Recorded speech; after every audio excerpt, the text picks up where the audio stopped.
Mr. Kennedy, you wear a very great and famous name, so there's no need to introduce yourself.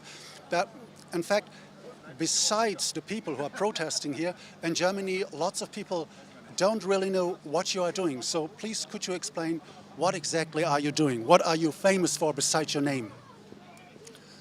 Well, I'm an attorney and I work on environmental issues and I work also on medical freedom issues and children's health. I run the premier toxic exposure to children advocacy group in the country to reduce injury and chronic disease to children.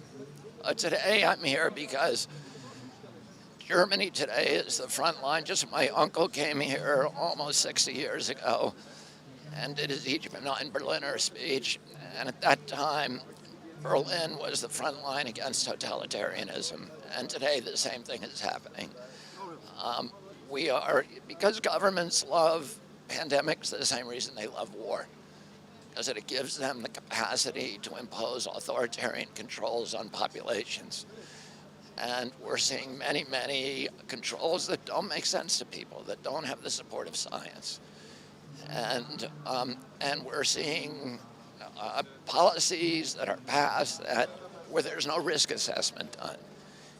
If you save 1,000 people or 100,000 from coronavirus, but you kill 100,000 or 1,000,000 from unemployment, from isolation, from food shortages, from the obliteration of the middle class, then what good is that? We need government policies that actually reflect the best for our democracies and that respect democracy and that respect our humanity, and we're not getting that today. What is it with you and the Bill and Melinda Gates Foundation? You know, I read an article, and I see that you're that you're really an opponent of this foundation. And what is it doing around the world? The deeds of this foundation, of Bill and Melinda Gates.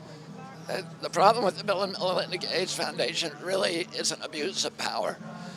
They've been able to gain control of the World Health Organizations, the WHO, the CEPI, the Gavi, and also through relationships with Anthony Fauci with the HHS.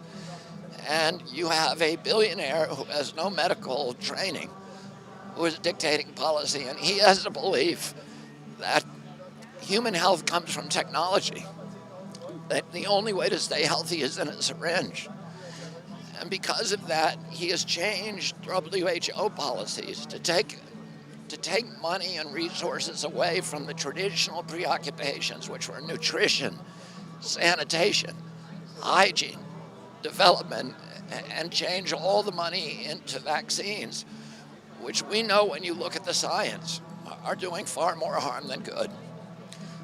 There's also got a preoccupation with GMO crops and with chemical fertilizers.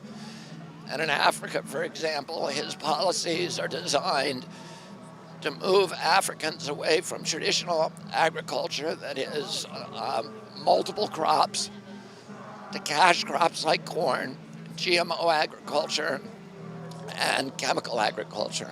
People are eating oil, essentially, and it's not been good for the African economy. And it has aggravated hunger, starvation, and poverty across the continent. I wanted to return to vaccination. You're not against vaccination in general, as far as I know. No, I'm not anti-vaccine. I want safe vaccines. I want robust science, and I want regulators who are free from financial entanglements with the vaccine industry.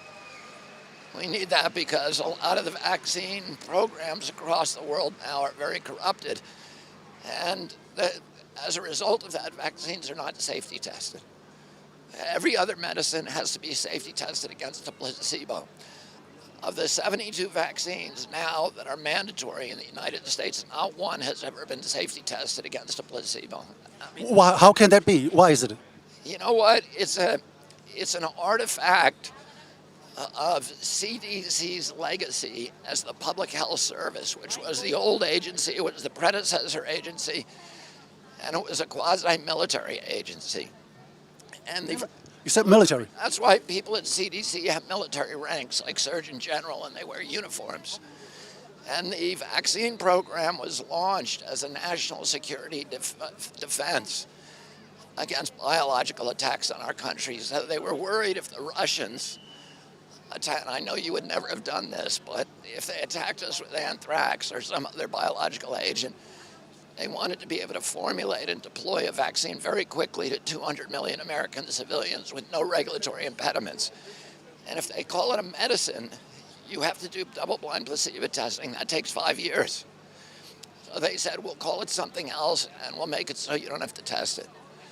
And unfortunately, when all the new vaccines came in after 1986, in 1986, we told the vaccine industry there is no more liability. So if you hurt somebody with your vaccine, nobody can sue you.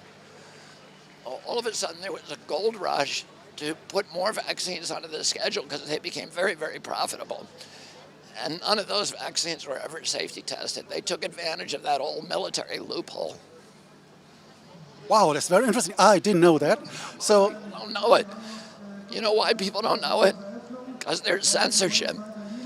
Oh, I'm not allowed to talk about that on American TV.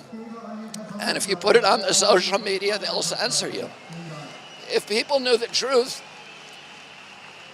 you know, people would have a lot of questions about what we're giving to our children. did you try to talk about it on RT America? On RT America, yeah, I do talk about it on RT America. It's the only station that lets me talk about it. It's very paradoxical because that's true. Yeah, RT America is the only place that we can talk about many of these subjects. So don't you think it's strange that Russian TV looks like the most free, especially in the United States? Very ironic to Americans. Most Americans would be stunned by that, but it is true, unfortunately. The U.S. TV is owned by the pharmaceutical companies. The TV is owned by the... What happened is we passed a law in 1997 that for the first time made it legal for pharmaceutical companies to advertise prescription drugs on TV. There's only 2 countries in the world that allow that. One is New Zealand and the other is the United States.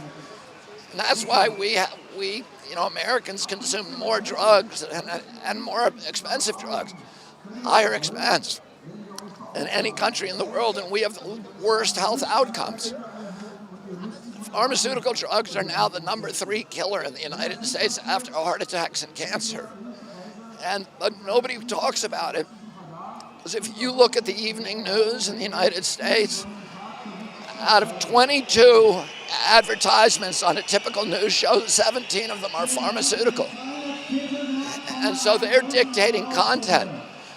Anderson Cooper's not allowed to criticize a pharmaceutical company. And that's why we had the opioid epidemic and why we have these epidemics now of chronic disease. Oh, unfortunately, we have to go to Russia, to Russian TV to tell the truth. President Trump wanted to bring an end to these opioid epidemics. Do you think he will succeed?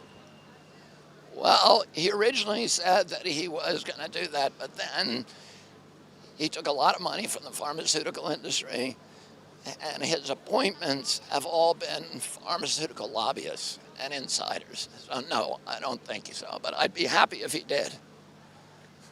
Well, it doesn't look like when you say they are insiders. Well, thank you for the interview and good luck in Berlin.